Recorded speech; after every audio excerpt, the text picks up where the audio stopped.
Hello everybody, hi, it's Gina here from Will Written, helping you to put your affairs in order and safeguard your assets for the benefit of yourself and the people that you care about most. And today's video is something I'm making at the request of my good friend Ray Purchase from Wirral Residential Buyers, who has asked me to give some tips for buy-to-let investors about the sorts of things that they need to focus on when they're considering their estate plan. So I'm very happy to do that. We're going to look at some first principles initially, why people invest, who they're doing it for, and what their long-term aims are. Then we're going to look at one of the key worries, which is, would the portfolio be safe if something happened to you, if you took ill or were incapacitated? And thirdly, and possibly most importantly, how is your buy-to-let portfolio going to be passed down and inherited after you? So let's dive in and look at those first principles first of all. What comes up very frequently when I'm in conversation with buy-to-let investors is three principles really that seem to be very often on people's minds.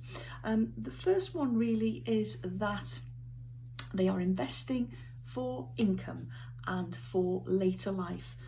The phrase that comes up time and time again is, my portfolio is my pension, and you can see the logic of that. The second key aim, I think, of investing is to provide security, and there's just something special about investing in bricks and mortar that gives a sense of safety and permanence that I think is one of the key drivers for making that decision to get into investing in property and being a landlord.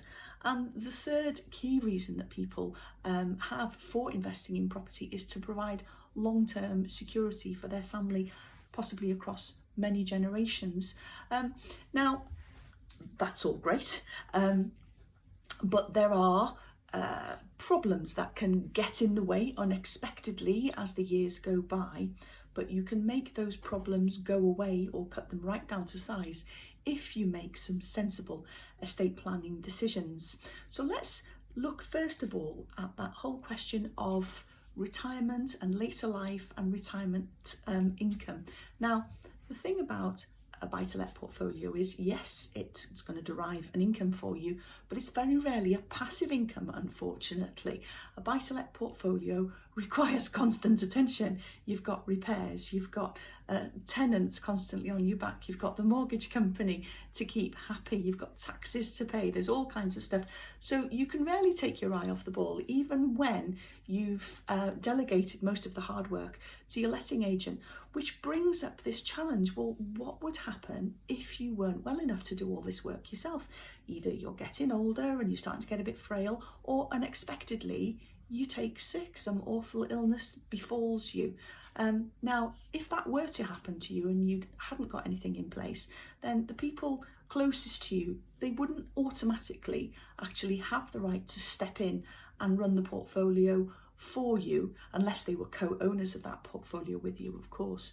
What they'd have to do first of all is apply to the Court of Protection to be appointed as your deputies, which is not something you ever want to wish on your worst enemy, quite honestly, because it takes 9 months on average, and it costs a couple of grand just to get the permission to help you out and represent your best interests. Now, the thing to do to avoid that is one very obvious thing, which is to make your lasting power of attorney for property and financial affairs. If you do that and you've appointed your attorneys, if anything goes wrong in your life, your attorneys can step in and take care of business for you, look after the portfolio, etc. Which brings us to the question of choice of attorneys. You can have up to 4, but don't choose just anybody, basically.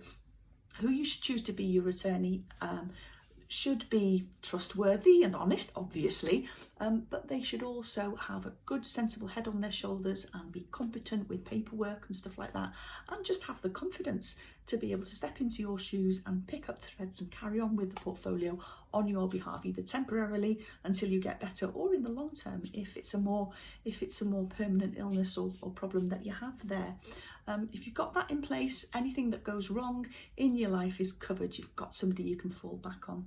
Turning then to the next thing about how your property portfolio is going to be inherited, and controlling that. I think that's a really, really important thing, because what you're looking to do is provide security for the people that you care most about in life. Now, the most obvious and central tool for that, of course, is your will, and having your will properly written, properly thought about, and individually tailored to your needs is absolutely essential.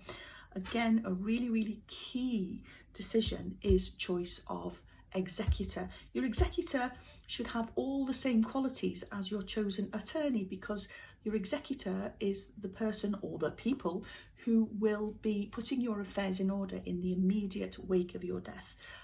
They'll be gathering in your assets, discharging your inheritance tax liability, and distributing your assets and managing them as you've stipulated in your will. Now, as to distributing your portfolio by way of inheritance in your will, you can go through that in a very simple way, just by saying, yeah, I'm leaving my portfolio to this person or these people. Or you can really insert plenty of safeguards to make sure that your spouse and your children will always be safely provided for, and that they are protected from, that your kids are protected, for a start, from their inheritance being diverted away from them by your spouse's care fees if they go into a home in later life after you've gone, or indeed by a step parent coming in, swooping in and usurping all of their rights if your spouse were to remarry after you.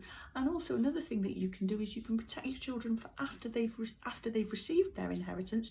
You can make sure they receive their inheritance in a safe way, so that if something goes wrong in their lives, such as ill health or divorce or money problems or whatever, that their property portfolio cannot be picked at by third parties, is always there and safe for them as their cushion and security to fall back on, which is really the whole reason why you made your portfolio in the first place, isn't it, really?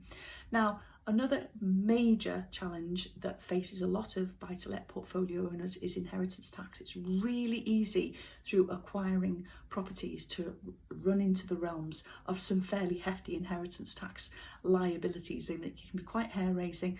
This is a separate topic all of its own. So what I'm going to do is create a companion video with this, dealing specifically with the sorts of decisions that you can make in life to reduce or eliminate potential inheritance tax problems for the future.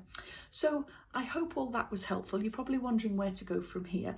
Well, I think making a start is always the thing, thinking about what you should be doing in your portfolio. So maybe the first thing to do is to give us a call and tell us all about your circumstances. I've put all the contact details into the description below. Give me a ring. We can have a chat or a video conference free of charge to talk about your circumstances, and I can give you some clear ideas as to what you can sensibly do to protect your portfolio for the future. And I'll put that advice in writing with some budget figures as well for you, so that you've got something to refer back to while you're thinking about things and deciding what to do. So I hope all that information was useful for you, food for thought, and I look forward to seeing you again in my next video. Take care. Bye bye now.